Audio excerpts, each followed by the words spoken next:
It's actually pretty easy to scale faster than everyone else because most people don't know how to think like a real CEO. And honestly, I didn't either for almost 2 years. I spent the last 3 years in the trenches, started with 16, with zero proof, zero clients, and zero clue.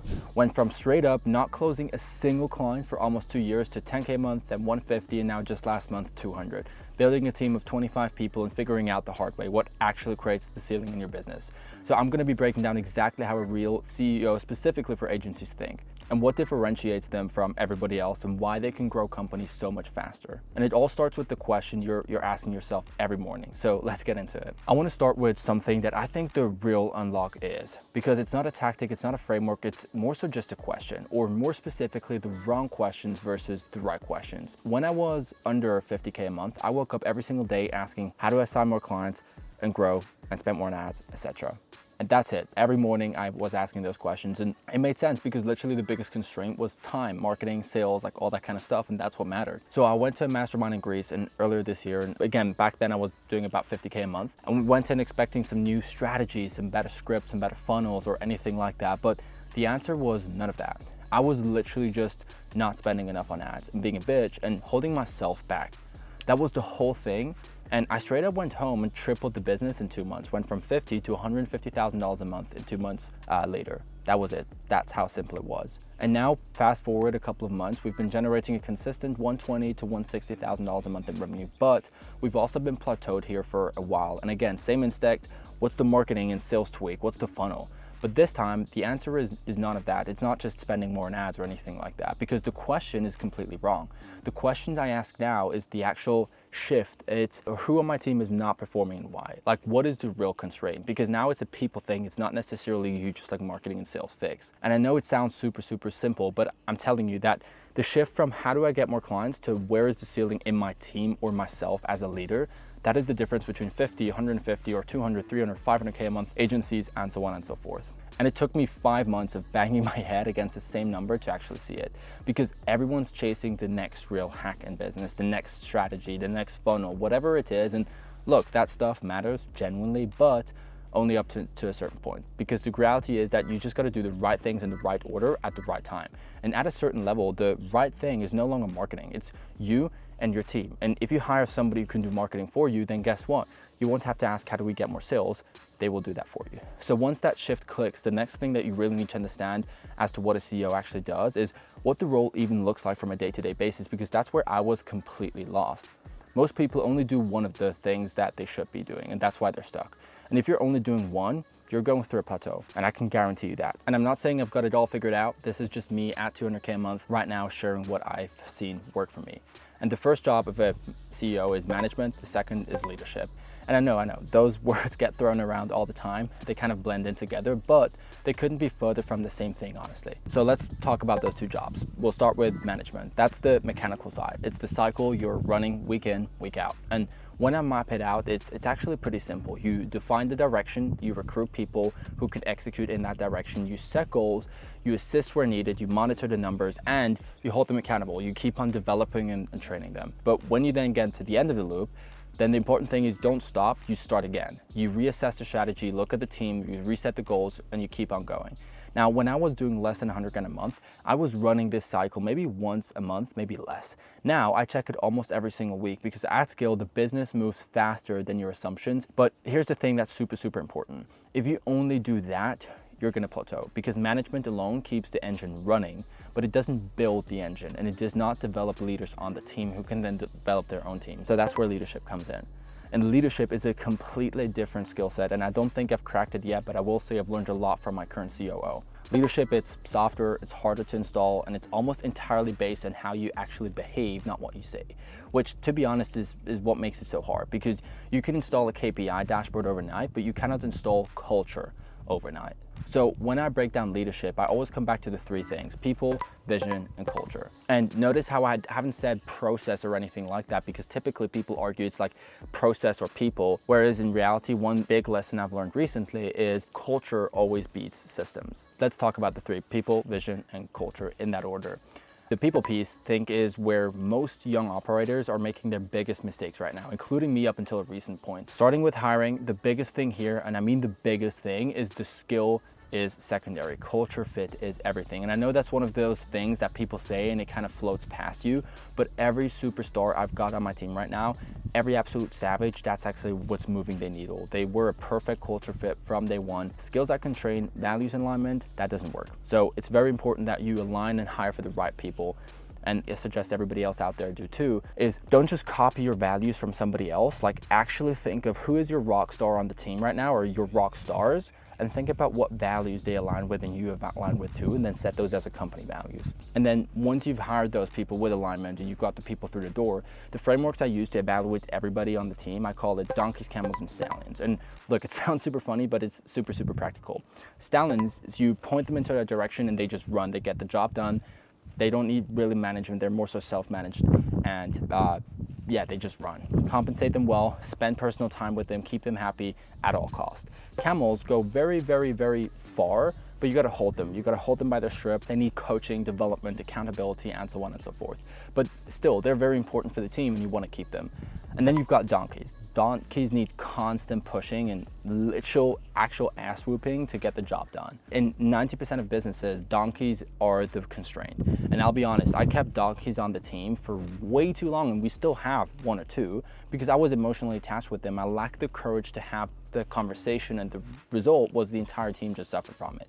Like, God forbid you get a donkey on the team. And right now, I'm also in the process of removing all the donkeys, so I'm not saying you should keep them, it's just we haven't found replacements for them yet. And this kind of all feeds into the 9-box grid. Maybe you've heard of it before, you can just search it up on Google. But essentially, it's just mapping your team members on skill and will on like an axis. And you'll see like the people with like low skill but like high will, like you can develop and coach them. But people with high skill, low will are a cultural misfit. And those are the people that are really, really dangerous that you should really get out of or get rid of. Those are typically the donkeys. And the moment I realized this is when I straight up fired half of our call center team. Well, technically my COO did, because I was too scared to pull the trigger myself, and I lacked the courage. I mean, I will say it's almost embarrassing, but when we then fired half the team, productivity doubled.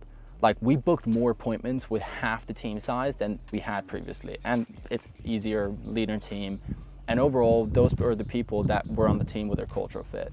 Now, the second thing in leading people, and this one's a bit more human, I guess, it's actually caring. Every good person I have on the team right now could get a salary job somewhere else and get paid way more than what I'm paying them. But they stay because they like the culture, they like the environment, they like me as a leader, and that relationship piece, that genuine investment in your people, that's what real retention from your company really comes from. Because people are gonna burn out, they're gonna get higher offers, especially if you've trained them up. So you want to really get close to them on a personal level, like the stallions, even camels, like you want to build that relationship with them. And the point is simple. The second you, as the CEO, state your opinion in the room, everyone else, like, opinions typically disappears and people just nod and agree. And you've lost the entire value of having smart people around you. So you ask a question, shut up and let them speak first. Leadership is something I'm still developing, still learning, still building, but you want to encourage and empower your team to come up with the solutions and ideas, not just fix it and solve it for them, which all kind of feeds into the next layer, which is vision. And this is where I think most young CEOs like me kind of drop dead, because their goal is genuinely just to build a couple of $100,000 a month agency, take all the profits for themselves, live that massive lifestyle, and that's it. And I will say that's never really been me, but still, that's what I see with a lot of people out there happening. And then you've got the other side of the spectrum where you get fired up, you write out the mission, you do the all hands in call, you present it, everybody claps and you think they've got it, but really they don't. Not in a way that actually affects how they make decisions every single day. And I know this because I never really truly indoctrinated our values, and I bring them up like every few months maybe, but never tied them back to wins, never opened a meeting with values, never really reinforced everybody to align themselves with the vision. And then I'd be sitting there wondering why team members were making decisions that just didn't make sense to me. And the fix is really almost embarrassingly simple. You just have to repeat it way more times than you gotta be. You gotta reinforce them, you gotta praise them on following and aligning with values. So now whenever somebody follows a value, we just massively shout it out.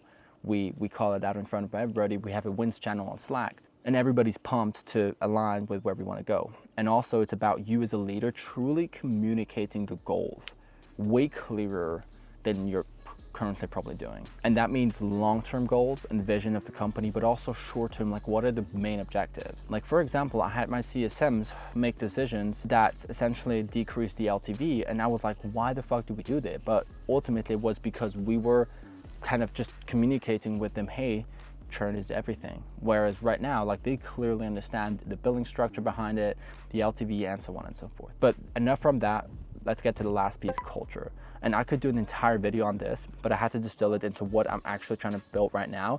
And it's 4 things: aggressive over communication, relentless urgency, radical transparency, and extreme ownership. Those are my 4 like core values, and that's the culture that we're building. But having them written down is not enough. You got to repeat them, and you have to inform them exactly how to respond. And look, we're not perfect at all of them to a certain degree, but having them written down, having them repeated, and having them informed how I respond when someone doesn't live up to them, that's what makes them real versus just words on a document. Like radical transparency, I don't respond to team members who come to me with a problem and no data. I literally won't even engage until there are numbers on the table and everybody understands this, it's part of our culture. Because if we're flying blind, I cannot really make a real decision or help them or coach them to make a right decision. And not having clear data is a huge one for us. We actually I forgot about bringing this up, like added this as a company value of always being data first. Or let's take another one, extreme ownership. That's probably one of the things I push the hardest on. When there's a problem in your area, you own it. You don't come to me pointing fingers, you come to me with the solutions. And I'm not gonna be involved in the decision, it's your responsibility. And yes, certain team members will not be happy with that type of culture, and those are the people that will be pushed out. But those are people you don't want on the team anyways. The whole point of culture is building the team that you truly want, that again is aligned with the mission, the values, and everything that can take you to the next level. And this is what makes you actually scale faster than everybody else. And none of those values mean anything if you don't reinforce them. The moment you let values violations slide, the values don't exist anymore. It's just vibes. And you cannot build a real company on vibes. And once management and leadership really start to kind of intertwine and you really truly start to master those two, that's when you can scale faster than anybody else right now. Take it as an example of when you get to the point where that's where I'm at right now.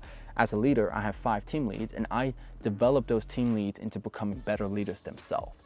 And as a result, they will eventually get to the point where they can start developing leaders below them.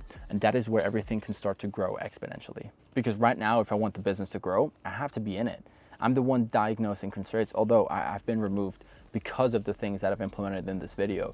But a couple of months ago, that's the situation that I was in.